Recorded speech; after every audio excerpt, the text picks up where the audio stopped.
Ahoj, já vás vítám u druhého videa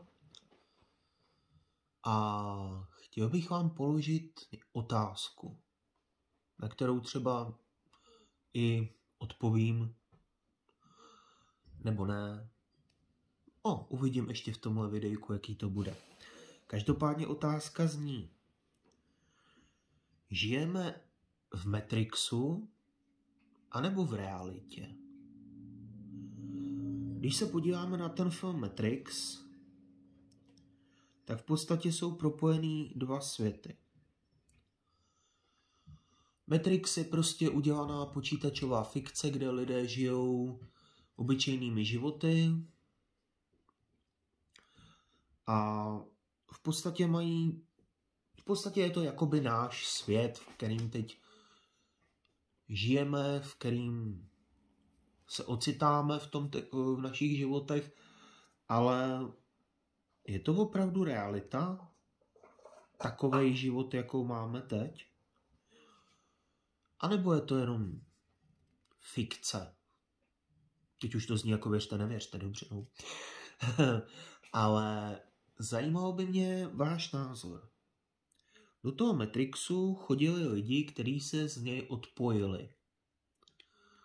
A v podstatě žijí život v takovým postapokalyptickém světě, kde se ten Matrix, nebo ten systém počítačový snaží najít a zabít, nebo v podstatě omezit, nebo prostě jednoduše vymazat.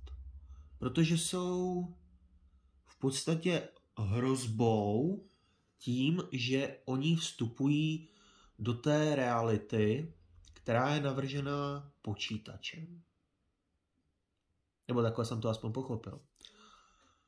A můžeme to v podstatě implementovat na dnešní dobu. Lidi, kteří žijou v Matrixu, jsou prostě obyčejní lidé jako my. Obyčejní lidé chodí do práce, baví se, chodí na zábavy, setkávají se s přáteli. To jsou v podstatě koukají na zprávy. To jsou v podstatě obyčejní lidé jako my. My ale žijeme ty životy úplně stejně, ale víme, že ten život okolo nás není nebo nemusí být pravdivý. Dám vám příklad. Člověk, který žije svým životem, kouká na zprávy, chodí do práce, má manželku, má třeba i děti, je v podstatě takovej normální typ, standard prostě ve společnosti, který nic neřeší, v podstatě řeší jenom prostě to, co mu znepříjemňuje život. Lidi, kteří ten systém chápou trochu úplně jinak, a je jich bohužel málo, se naopak snaží tomu systému nepřidávat takovou váhu a spoléhají se v podstatě na sebe. Ti lidé jsou, jak to říct, vědí, aspoň mají ponětí, jak ten svět funguje. Jo, do určitý fáze. A dejme tomu, můžeme přirovnat třeba k preperům. Prepeři jsou lidi, v podstatě to znamená jako připravení lidé, kteří se chystají prostě na různé druhy apokalyps. Ať je to zombie apokalypsa, jaderná katastrofa, přírodní živly, chemická katastrofa, pandemická katastrofa. Takoví lidé se prostě nespolíhají na tu společnost, kterou řídí v podstatě zaprodaní politici. Jsou terčem posměchu a co když ta katastrofa nepřijde. Pak jsou ještě další lidé, kteří systému vůbec nedůvěřují a ten systém v podstatě nechtějí v něm žít. To jsou ty lidi, kteří jsou v podstatě odpojení od toho Matrixu. Jo? Ti, kteří jsou jakoby furt připojení k tomu Matrixu, tak furt koukají do telefonu, nemůžou od něj upustit.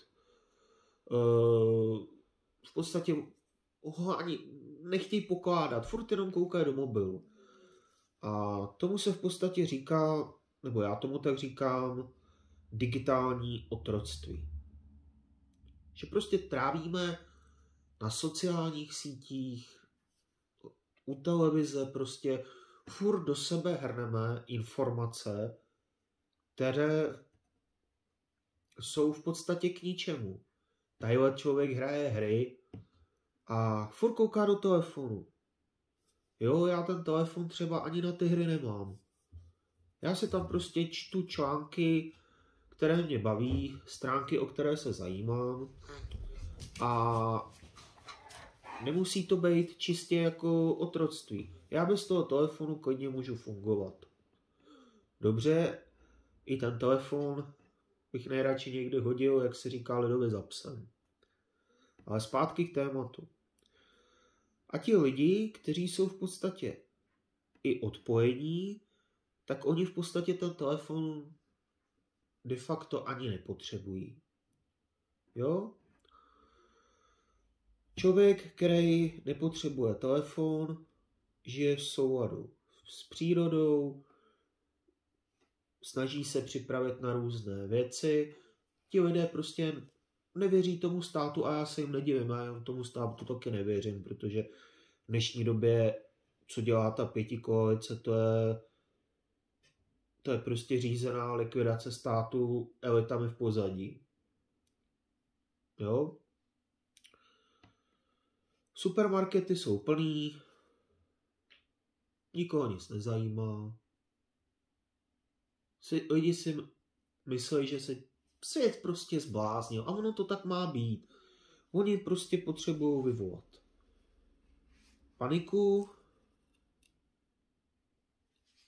a aby pak šli za, jak to říct, za těmi svými volenými politiky a hledali u nich třeba útěchu, nebo proč to tak funguje, hledali u nich otázky, odpovědi. Jo. A v podstatě to jsou prostě lidi strašně závislí na systému, že když, já nevím, neumějí si poradit. I názorově se to liší v tom, že třeba někdo vidí prostě zprávy v české televizi, nebo dejme tomu na jiných stanicích, a hned to bere, jakože to je totální pravda. Proč to tak ty lidi berou jako totální pravdu? Teď přece zprávy nebo informace, dejme tomu ty televizní noviny, mají dvě funkce. Ovlivňovat a informovat. Díky tomu informování se vaše mysl může v podstatě ovlivnit tím, co oni chtějí. Můžou tam být i podprahové texty a tím v podstatě oni dělají všechno proto, aby prostě lidi byli tupé ovce, které jdou podle toho, jak jim diktuje vláda, protože to je samozřejmě propojený, jak jde vláda, jak prostě média přesvědčují lidi a o to jim právě jde. Udělat z lidí tupé ovečky, který prostě, jak to je i ve filmech nebo v nějakých karikaturách, jde oslík, před sebou má mrkev a za ním je ten, který to oslíka v podstatě nutí jít za tou mrkví a tím táhnout povoz. Jenomže obyčejný člověk je právě tím oslíkem, nebo jiným zvířetem, zas nechci říct takové, aby to nevyznělo hloupě, a tahá ten povoz jako blbeček s tím, který to řídí. V podstatě vlády lidi nezajímají. Jo, vlády jsou prostě od toho, aby bojovali proti lidem, což je v podstatě nikdy neutuchající válka. Lidstvo chtějí zotročit a právě ti, kteří dneska řvou o té zelené ideologii, jak je to super, že se prostě budeme bezuhlíkoví, že nebudeme vypouštět žádný emise, že nebudeme v podstatě, jak bych to řekl, nechávat za sebou tu uhlíkovou stopu. Jenomže ty ovce, který tomu věřejí, si neuvědomujou, že je to další forma otroctví. Omezení práv člověka, teda jestli jsme vůbec nějaký práva někdy měli. Ono demokracie je taky kost hozená lidu, aby se na tom vylámal zuby, že jo. Za mě, ale to je zase na další video, za mě je to v podstatě taková iluze. Iluze demokracie prostě, aby si lidi mysleli, že to mají pevně v rukách. Což nikdy neměli. Hoděj tamhle volební lístek do urny a tím to pro ně hasne. Je to v podstatě pak už ani nezajímá. No tak se zase dostali k vládě ty, co slibovali, nic nedodrželi a navíc ještě dupou na lidi. Sláva, no. A hlavně, že jsem hodil lístek do urny.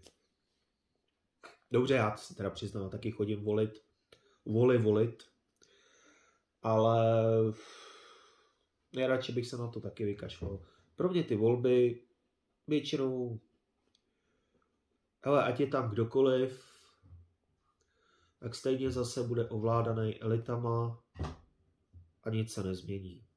Je to v podstatě, že máme vládu, dobře máme vládu, ale ta vláda je zase ovládaná jinou vládou v pozadí, ale s tím udělám taky nějaký pěkný videjko, třeba neříkám hned, ale třeba za čas. Jo, jak v podstatě lidi ovlivňují média ovlivňují lidi a je to v podstatě takový začarovaný kruh, z kterého, když člověk odejde, tak možná prozře líp, než kdyby sledoval ty kraviny, které mu denně podsouvají. Tak se zatím mějte a ahoj.